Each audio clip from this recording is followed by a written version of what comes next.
Everyone, আশা কৰোঁ সকলোৰে ভাল, মোৰো ভাল। আজি আমি গৈ আছোঁ মনসা মন্দিৰলৈ। মনসা মন্দিৰত শৰাই এভাগ হোৱা আছিলে, কাৰণ মোৰ বহুত ডাঙৰকৈ এক্সিডেণ্ট এটা হৈছিলে। আপোনালোকক কোৱা হোৱা নাই।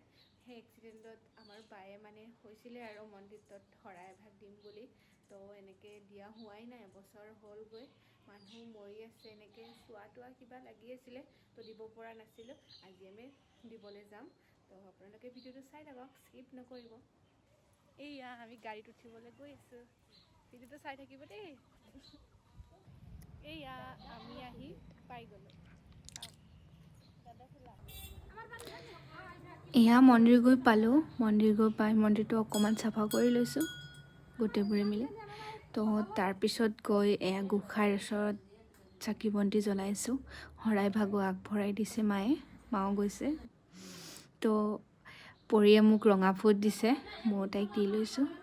এয়া মন্দিৰৰ ভিতৰ ভাগ আপোনালোকক অকণমান দেখাবলৈ চেষ্টা কৰিছোঁ। খুব ধুনীয়াকৈ ৰাখিছে। তো আমি অলপমান বহিলোঁ, যিহেতু বাহঁতৰ লগত গৈছে, কথা পাতিলোঁ। তাৰে পিছতে প্ৰসাদখিনি ভগাই দিলে সকলোকে, আমি খালোঁ। এয়া মন্দিৰত প্ৰসাদ লোৱা হৈ গ'ল।